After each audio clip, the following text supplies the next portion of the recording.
કરે અને જેને ફર્સ્ટ ક્લાસ શેકાઈ જાય વાઘરીના ટેરવે ફરે કે ના ફરે હે અને આજે આ લાગે આ બધું ફર્સ્ટ ક્લાસ શેકાયેલું બેઠું છે એટલે મોજમાં છે પણ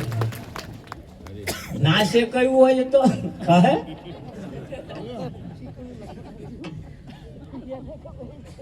માન પુરુષોની એક એક વાત તમે લઈ લો એ પોતાનો કિંમતી સમય કાઢી તમારી પાસે આપણો સંદેશો લઈને આવ્યા છે કોનો આપણો સંદેશો લઈને આયા સંદેશો લઈને સંત સોહાગી શું લઈને આવ્યા છે આ સંદેશો લઈને આવ્યા છે આપણો અને સંદેશો એવો છે જેમાં એ સંદેશો આપણો છે અને આપણો સંદેશો એટલો જબરજસ્ત છે બહુ બહુ સારામાં સારો સંદેશો જેમાં આપણું કલ્યાણ છે આપણો ફાયદો છે આપણો ફાયદો છે મારા ગુરુજીએ શબ્દ સુણાયો મારા ગુરુજીએ શબ્દ સુણાયો ગાય છે બધા એ શબ્દ જે સુણાયો એના બદલા શરીરની ખાલ ઉતારી પગરખો બનાવી સોનેરી રંગ ચડાવીને ગુરુને પહેરાવું તોય કે ઓછો પડે કોદાર ગુરુને પ્લાસ્ટિક નો લઈ આલ્યો ગાવા વાળા ભર્યો ખાલ ઉતારી પગરખો ના બનાવો પણ પ્લાસ્ટિક નો તો લાવો પછી ગાઓ પછી ગાજો હે વાતો ખાલી ગાવા પૂરતી નથી ખાલી વાત વાહ વાહ કરવા પૂરતી નથી આ ઉજાગરો કરવા પૂરતી નથી એ જે કહે છે એ વાત જીવનમાં ઉતાર્યા જેવી છે જીવનમાં ઉતાર્યા જેવી છે પણ બન્યું એવું આ તો પેલા માજી ઉમરા ઉપર બેઠા હતા ને ટપાલ લઈને આયા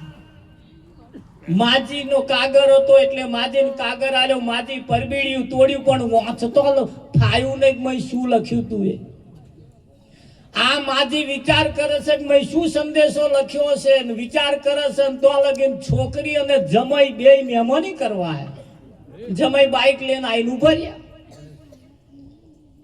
દીકરી મેં ઘરમાં ગઈ અને જમાઈ બાર ખુરશી બેઠા એટલે બાએ કાગર આલ્યો જમાઈ રાજ લો આ કાગરમાં શું લખ્યું છે જમાઈ રાજાએ કાગરો આમ જોઈને તરત હેતે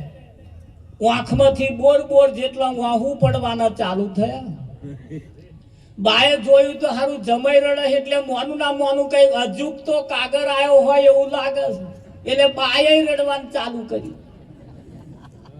વેલી દીકરી બહાર આવી તેને જોયું બાર રડે ઘરવાળા રડે એને રડવાનું ચાલુ કર્યું છૂટા મોઢે ખબર તો પડે ને મોટે રડે પાડોશી આયા એમણે જોયું આમ કઈક અહીં કઈક કશું થયું હોય એવું લાગે એમણે વિચાર્યું પાડોશીના સુખે સુખી પાડોશીના દુખે દુખી એમણે રડવાનું ચાલુ કર્યું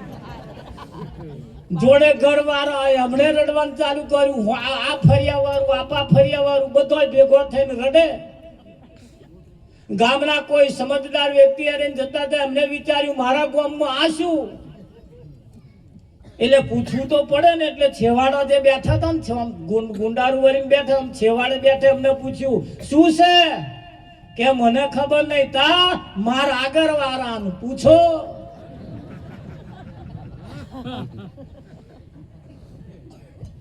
હવા મુઠીને દીવો ચમ કરવાનો હતા કે અમને ખબર નહીં અમારા આગળ વાળાને પૂછો હવે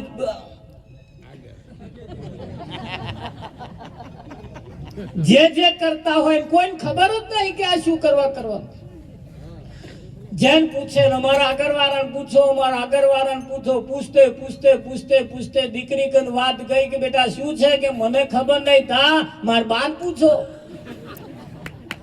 બાને પૂછ્યું કે બા શું છે કે મને ખબર નહીં આ ટપાલ લઈને આયા તા ને કાગર લઈને આયા તા ને કાગર મને વાંચતો ના આવડ્યું જમાઈ આયા એટલે મેં કાગર જમાઈ ના લ્યો એ કાગર વાંચતા જમાઈ રડે હે એટલે હું રડવા એમ નહીં ખબર નહીં આ બધું રડવા આવ્યું અમને તો ઠીક છે, પણ પેલું વચ્ચે બેઠું એને ખબર નહીં. જમાઈ રાજાને પેલા સમજદાર વ્યક્તિએ કહ્યું, ભાઈ શું છે આ કાગળમાં, શું એવું લખ્યું છે?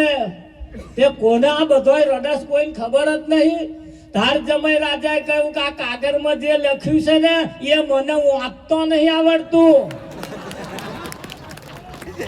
એટલે હું રડો હું. આજે મને અફસોસ થાય છે કે આ વિદ્યા જે મેં લખી છે જો હું ભણ્યો હોત તો ખડખડાટ આ વિદ્યા ના શીખવાડત, ના વાંચી બતાવત. પણ આ ના ભણ્યો તારે ને આ મહાન પુરુષો એ ભણાવવા માંગે છે ભાઈ.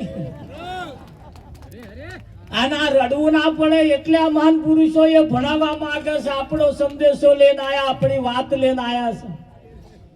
હે ખરું કે નહીં? એટલે કેવું પડે, અરે મળ્યો મનુષ્ય અવતાર